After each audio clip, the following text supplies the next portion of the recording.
شیطان کے چیلوں کی باتوں کو ماننا ان کو پوجنا ہی ہے، قبروں والوں کو ماننا ان کو پوجنا ہی ہے، بزرگوں بابوں کو ماننا ان کو پوجنا ہی ہے۔ یہود میں بھی اسی طرح تھا، انہوں نے جناب اپنے علماء کو، بزرگوں کو، ان کو ماننا شروع کر دی تھی اور وہ ان کو گمراہی کی طرف لے گئے۔ تو یہاں پر بھی اللہ سبحانہ و تعالیٰ کہہ رہا ہے کہ شیطان تمہارا کھلا دشمن ہے۔ تو اللہ سبحانہ و تعالیٰ جو ہے ہمیں اس سے بچائے کہ ہم شیطان کے پیروکار بنائیں۔ اس کے بعد اللہ سبحانہ و تعالیٰ جو ہے آیت نمبر 82 میں اپنی قدرت کا بتا رہا ہے، انما امرہ اذا اراد شیئا ان یقول له کن فیکون، کہ اللہ کی شان یہ ہے کہ جب وہ کس چیز کا ارادہ کرتا ہے تو اس سے فرماتا ہے کہ ہو جا، اور وہ ہو جاتی ہے۔ اور جب کن فیکون کہہ رہا ہے تو اس کا مطلب یہ نہیں ہے کہ اللہ کے پاس کوئی را مٹیریل تھا، اللہ نے اس کو کہا کہ بھئی تو ہو جا، نہیں، اللہ کے ارادے کا نام، اللہ کا بس ارادہ کرتا ہے اور چیز ہو جاتی ہے۔ اس کے لیے ہمیں تو کوئی چیز بنانے کے لیے اگر جیسے کوئی کمپنی ہے فون بنا رہی ہے یا کوئی اور چیز بنا رہی ہے یا گھڑی کوئی بنا رہا ہے تو ہم اس کے لیے ہمیں را مٹیریل کی ضرورت ہوگی۔ جیسے یہاں پر اب جو ہم جینیٹکس میں بھی وہ جو ہے ریسرچ کر رہے ہیں، کہہ رہے ہیں کہ ہم جناب جانور بنائیں گے، یہ بنائیں گے، تو اس کے لیے ان کے پاس را مٹیریل ہے۔ لیکن اللہ سبحانہ و تعالیٰ جب ارادہ کرتا ہے کس چیز کا، اس کو را مٹیریل کی، ان کو کسی چیز کی ضرورت نہیں ہوتی، وہ کہتا ہے کن فیکون اور وہ ہو جاتی ہے۔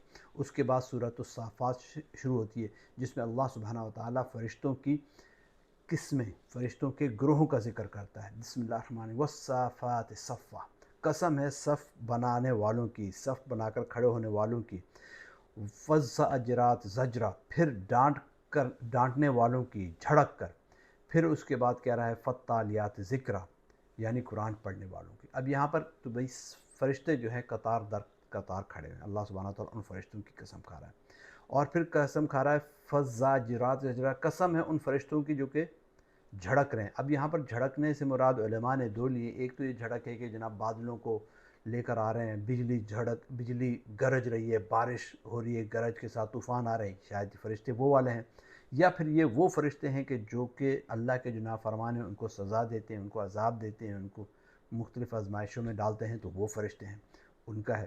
اور تیسرا کہ وہ فرشتے ہیں کہ جو اللہ کے ذکر میں مشغول ہیں، جو قرآن پاک پڑھ رہے ہیں یا تلاوت کر رہے ہیں یا اللہ کا اور ذکر کسی بھی طریقے سے وہ کر رہے ہیں، ان کا ذکر ہے۔ اور اس کو کہنے کے بعد اللہ سبحانہ و تعالیٰ کہہ رہا ہے، ان چیزوں کی قسم کھا کر کہتا ہے کہ تمہارا معبود صرف ایک ہی ہے، ان الہکم لواحد، صرف اللہ ایک تمہارا معبود ہے۔ دوسرے معبود دنیا کے اندر جتنے ہم نے بنائے ہوئے ہیں، لوگوں نے اپنی جاب کو، پیسے کو، مال و دولت کو، جس طرح قارون تھا اس نے مال و دولت کو اپنا خدا بنا لیا کہ بھئی میں اور میرا مال، اور اسی مال کے ساتھ اللہ نے اس کو دھسا دیا۔ تو اللہ کہہ رہا ہے کہ تمہارا معبود صرف ایک اللہ ہے، چاہے کہیں پر بھی چلے جاؤ، اللہ کے سوا کوئی نہیں۔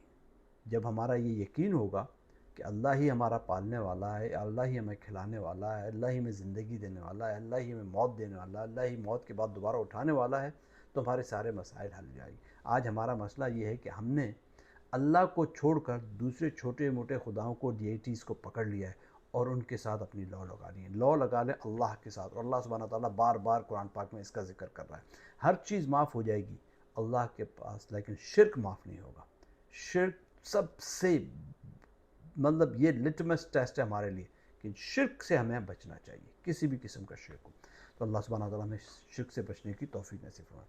اس کے بعد جو حضرت ابراہیم علیہ السلام کا قصہ آتا ہے اور قربانی اور اطاعت کی بات ہوتی ہے، جب اس میں کہا جاتا ہے کہ حضرت ابراہیم علیہ السلام کو جب بیٹا حضرت اسماعیل علیہ السلام دوڑنے کی عمر کو پہنچے، اب کچھ لوگ کہتے ہیں کہ اسماعیل علیہ السلام نہیں تھے، وہ اسحاق علیہ السلام تھے۔ جس طرح یہودیوں کے اندر یہ کانسیپٹ ہے کہ ابراہیم علیہ السلام نے اپنے بیٹے، مسلمانوں میں یہ ہے کہ اسماعیل علیہ السلام کو اللہ کے حضور پیش کیا، یہودی کہتے ہیں کہ نہیں، وہ اسماعیل نہیں تھا بلکہ اسحاق علیہ السلام تھے جن کو اللہ کے حضور ابراہیم علیہ السلام نے قربانی کے لیے پیش کیا۔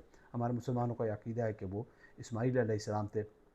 ریگارڈلیس ایٹ دس ٹائم کہ یہاں پر میں یہ کہوں گا کہ حضرت ابراہیم علیہ السلام نے اپنے بیٹے کو قربانی کے لیے پیش کیا، تو وہ یہاں پر یہ ہے کہ جب بیٹا دوڑنے کی عمر پہنچا تو ابراہیم علیہ السلام کہنے لگے اس آیت کے اندر، آیت نمبر 102 کے اندر، کہ کہنے لگے بیٹا میں نے خواب میں دیکھا ہے کہ گویا میں تم کو ذبح کر رہا ہوں، تو سوچو تمہارا کیا خیال ہے؟ انہوں نے کہا ابا جو حکم ہوا وہی ہوگا، انشاءاللہ من الصابرین، کہ آپ مجھے صابرین میں سے پائیں گے۔ انشاءاللہ اگر اللہ نے چاہا. دیکھیں جب بھی کوئی بات کہیں تو انشاءاللہ کو ضرور کہیں. تو یہ چیز انشاءاللہ آپ مجھے صابرین میں سے پائیں گے. اور دونوں نے اللہ کا حکم مان لیا. انہوں نے ابراہیم علیہ السلام نے ان کو لٹا دیا. پھر بعد میں اللہ سبحانہ وتعالیٰ نے جنت سے مینڈھا بھیج دیا اور کہا کہ اگلی آیت میں کہ اللہ نے کہا کہ تم نے ہماری بات کو جو ہے تم نے اپنے خواب کو سچا کر دکھایا تو ہم نیکوکاروں کو ایسا ہی بدلہ دیتے ہیں، اور یہ تو تمہارے لیے ایک صریحاً آزمائش تھی. تو اللہ سبحانہ وتعالیٰ کی طرف سے انسانوں پر مختلف آزمائشیں آتی ہیں. اگر ان آزمائشوں پر انسان پورا اترے تو اللہ سبحانہ وتعالیٰ ان کے لیے بہت بڑا اجر عظیم رکھتا ہے. اس کے بعد نیک بندوں کی کہانیاں ہیں، نوح علیہ السلام کی، موسیٰ علیہ السلام کی اور دیگر انبیاء کی کہانیاں ہیں. اور سورۃ الصافات جو اینڈ ہوتی ہے وہ ہم عموماً جب بھی ہم دعا مانگتے ہیں، یہ آیت نمبر 180 سے شروع ہو کر کے 182 تک، ہم جب محفل ختم ہونے والی ہوتی ہے تو ہم دعا کرتے ہیں سبحان ربک رب العزت عما یصفون وسلام علی المرسلین والحمد للہ رب العالمین. جو کچھ بیان کرتے ہیں تمہارا پروردگار صاحب عزت ہے، اس سے پاک ہے. وسلام علی المرسلین، اور پیغمبروں پر سلام ہو. اور والحمد للہ رب العالمین، اور تمام تعریفیں اللہ سبحانہ وتعالیٰ کے لیے. یہاں پر اللہ سبحانہ وتعالیٰ کی تعریف ہو گئی، پیغمبروں پر سلام ہو گیا، اور اللہ سبحانہ وتعالیٰ کا عزت کا ہم نے اقرار کیا. تو یہ صورت یہاں پر ختم ہوتی ہے. اس کے بعد صورت الصافات شروع ہو جاتی ہے. صورت الصافات اگین وہ بھی قرآن پاک کی عظمت سے شروع ہو رہی ہے. صاد، بسم اللہ الرحمن الرحیم، صاد والقرآن ذی ذکر، قسم ہے اس قرآن کی کہ جو کہ نصیحت دینے والا ہے. والقرآن جو وہ ہے کہ جو کہ نصیحت دینے والا ہے کہ تم حق پر ہو.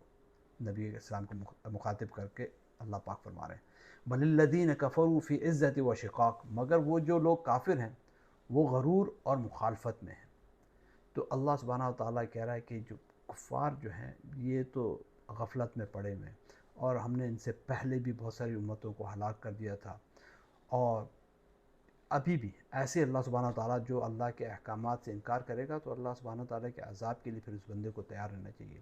تو قرآن پاک جو ہے وہ صریحاً بالکل کھلی نصیحت کی کتاب ہے. اس کے بعد حضرت داؤد علیہ السلام کا ذکر ہے، آیت نمبر 10 سے لے کر کے آیت نمبر 26 تک ان کے قصے کا ذکر ہے.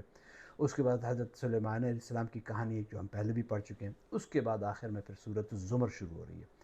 اس سورۃ الزمر میں اللہ سبحانہ وتعالیٰ نے قرآن پاک کی اہمیت کو آیت نمبر 23 کے اندر بیان کیا کہ قرآن کو اللہ کی طرف سے بہترین کلام کہا گیا. دیکھیں آپ اس قرآن کے بارے میں بار بار اللہ سبحانہ وتعالیٰ، جس طرح اللہ سبحانہ وتعالیٰ نے بار بار انبیاء علیہ السلام کا ذکر کیا، کہ مختلف اقوام کا ذکر کیا کہ ہم ان سے سیکھیں، ان قصص کا ذکر کیا تاکہ ہم ہدایت پا سکیں. اس طرح اللہ سبحانہ وتعالیٰ بار بار قرآن پاک کی بھی اہمیت کو زور دے رہا ہے بار بار کہ اللہ کا بہترین کلام ہے، ہمیں اس کلام سے سیکھنا چاہیے، اس کلام کو پڑھنا چاہیے، اس کو اپنی زندگیوں میں لے کر کے آنا چاہیے.